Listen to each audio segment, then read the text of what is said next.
भाई और बहनों, मातृशक्ति को नमन। हम संपन्नता की ओर धीरे धीरे अग्रसर हो रहे हैं, और संपन्नता भी कैसी कि हमको लग रहा है कि हम जीवन का वास्तविक अर्थ समझ रहे हैं। चाहे हमारा व्यवहार जगत का जीवन है, चाहे हमारा परमात्मा जगत का जीवन है, उस दोनों में संतुलन बना रहे, सहज सरल सुगम जीवन हमारा बना रहे। कोई तरह का टेंशन, कोई बदलाव करना, कोई धर्म परिवर्तन करना, कोई त्याग पचकान करना, कोई पैसे टके की बात, ऐसा कुछ भी नहीं। मात्र दृष्टि को बदलना, दृष्टि विज्ञान को हम पा रहे हैं। बहुत सरल है।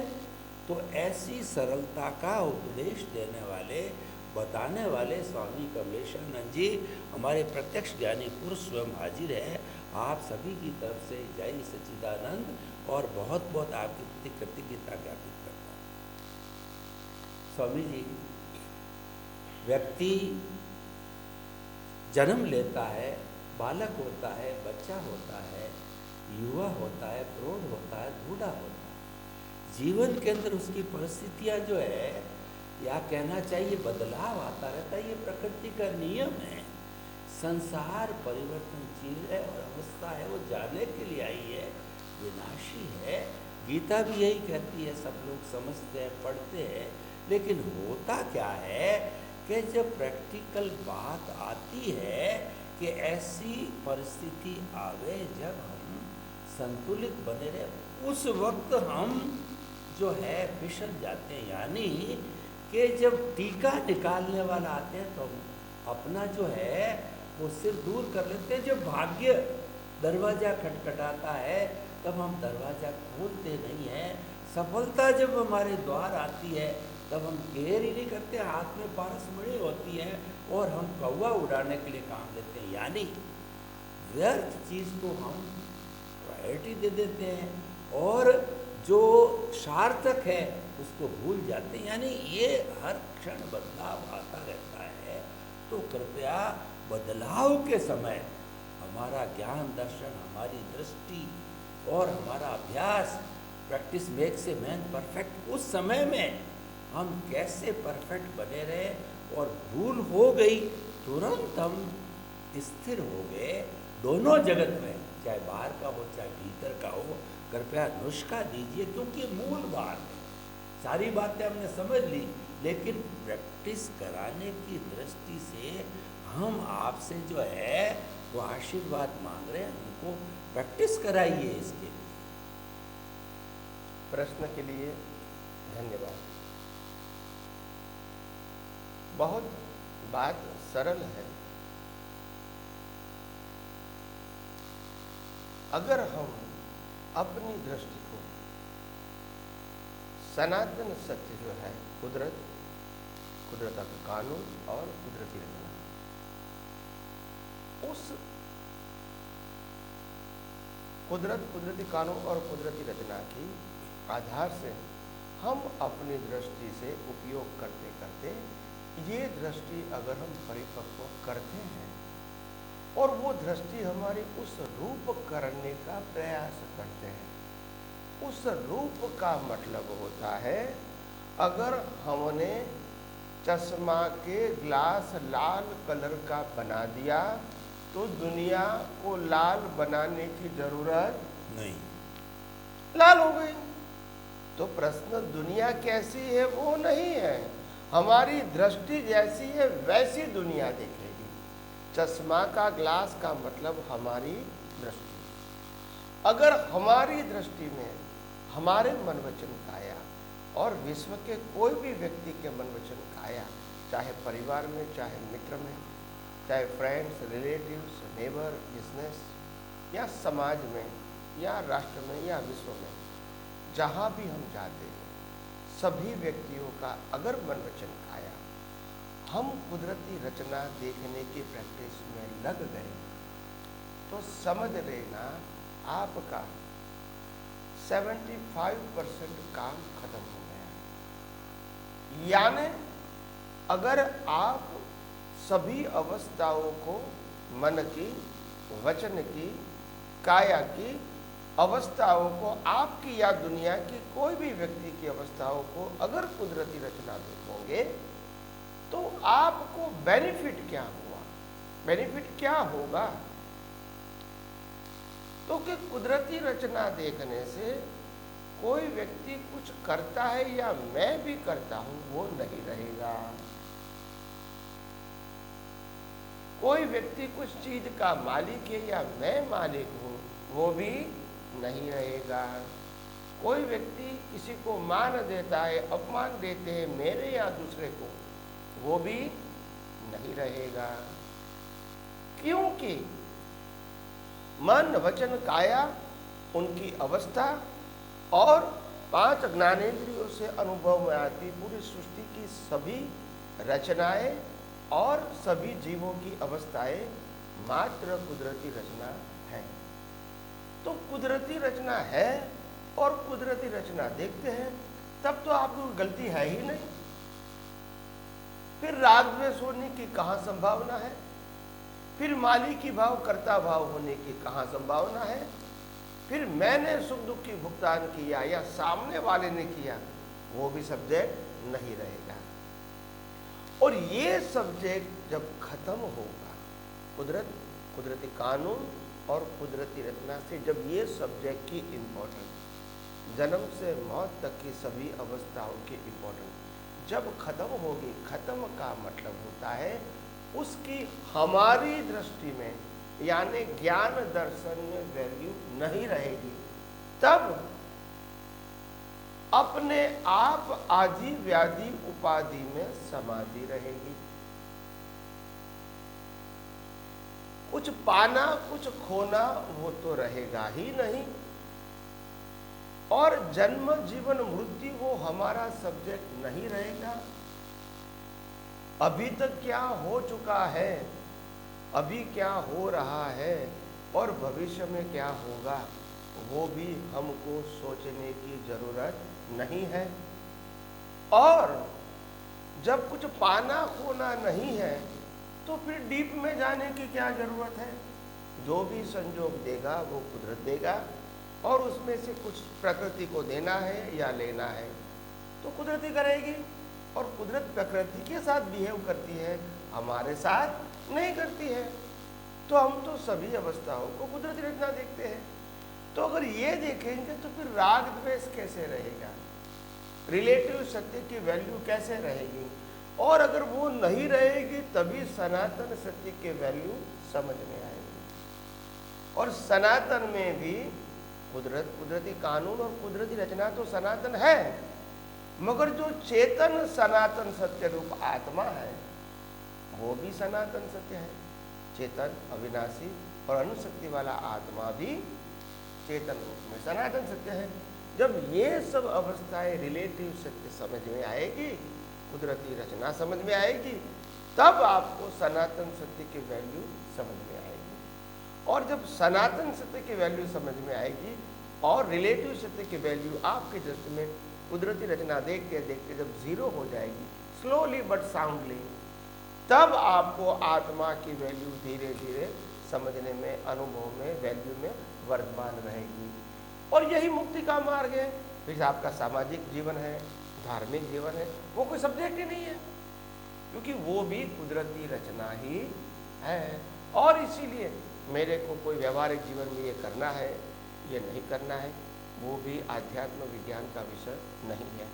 और धर्म के बारे में मेरे को ये क्रियाकांड करना है या नहीं करना है, किसी को गुरु मानना है या नहीं मानना है, किसी को भगवान मानना है या नहीं मानना है, मंदिर जाना है या नहीं जाना है, तप जप करना है या नहीं करना है, 5 महाव्रत का पालन करना है या नहीं करना है, ये सब्जेक्ट हमारा नहीं रहेगा। और सब्जेक्ट नहीं रहेगा तो बोझ भी नहीं रहेगा, तो जिम्मेदारी भी नहीं रहेगी। यही तो मुक्ति का सरल सहज सुगम मार्ग है। और इसीलिए कहा कि आध्यात्म विज्ञान ये कोई व्यक्ति विशेष मार्ग नहीं है, ये कोई व्यक्ति ने बनाया हुआ ज्ञान नहीं है, ये कोई गुरु ने दिया हुआ ज्ञान नहीं है। ये तो था, है और रहेगा। अनुभवी पुरुष कभी गुरु होते नहीं है, गुरु का मतलब होता है रिस्पॉन्सिबिलिटी, ज्ञानी का मतलब होता है अनुभव शेयर करना without title of ownership and doership. वो अपना अनुभव दुनिया के सामने पेश करते हैं बिना मालिकी और कर्ता भाव से। क्योंकि मालिकी क्यों नहीं है? क्योंकि उनका नहीं है। कर्ता भाव क्यों नहीं है?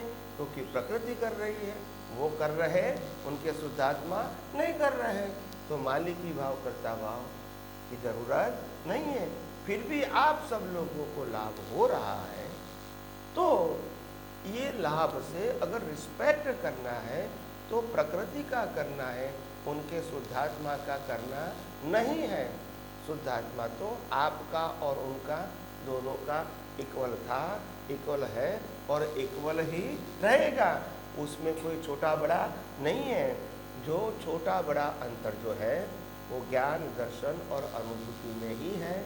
और वो ज्ञान दर्शन जो आपको अंतिम सत्य की ओर ले जा रहा है, वो तो उन्होंने आपको बता दिया आपके अनुभव, उनके अनुभव से। और वही ज्ञान दर्शन को आप सनातन सत्य को सेंटर में रखें। आपको दृष्टि से फॉलो करना है, अनुभव करना है, आगे बढ़ना है और खुद के ही जीवन को दिव्य बनाना है। और जैसे जैसे अनुभव होता है, आनंद होता है, समाधान होता है, समाधि अवस्था होती है, तो आनंद से दूसरे को बांटते रहो। क्योंकि ये तो कुदरत का ज्ञान था, है और रहेगा। आपको बांटने का आनंद इसीलिए आता है क्योंकि आप जब बांटते हो तब आपका अनुभव का निचोड़ भी उसके साथ जुड़ता है। तो आपका अनुभव और परिपक्व होता है और सामने वाले को अनुभव करने का रास्ता मिलता है। तो इसीलिए मैंने बार बार कहा है, आध्यात्म विज्ञान ही विश्व में ऐसा विज्ञान है जो उसका कोई क्रिएटर ओनर है नहीं, नंबर वन। दूसरी बात, आध्यात्म विज्ञान था, है और रहेगा, इसीलिए कुदरत का ही है। और तीसरी बात, जब कुदरत का है तो डूअरशिप, ओनरशिप, सफरिंग ज़रूरत नहीं है, देहात ज़रूरत नहीं है, क्योंकि ये सब भी कुदरत का ही है। तो आइए हम सब आध्यात्म विज्ञान के माध्यम से अपनी दृष्टि को सनातन सत्य की ओर ले जाएं, पवित्र बनाएं, सक्षम बनाएं और आपकी अनुभूति हजारों लाखों लोगों को काम में आए, ऐसी शक्ति आपको कुदरत दे। यही मेरी आप सबको शुभकामनाएं। स्वामी जी, आपका बहुत बहुत धन्यवाद। सनातन सत्य इसका नाम है। सनातन का अर्थ होता है शाश्वत होता है, हमेशा हमेशा रहने वाला। और कुदरत, कुदरती इसका कुदरत के कानून पर आधारित होता है, किसी व्यक्ति विशेष का नहीं होता है। पूरी सृष्टि ब्रह्मांड समस्त जीवों का होता है, क्योंकि इसके अंदर जो छह मुख्य द्रव्य है वही इसका संचालन करने वाले होते हैं, उनकी अवस्थाएं संचालन करती है, उनका कानून होता है। नहीं, कुदरत का कानून संचालन, यानी हमारी दृष्टि के अंदर कुदरत का कानून और सनातन सत्य रहता है। तो ये हमारा एक सम्यक तप है, सम्यक ज्ञान है, सम्यक दर्शन है।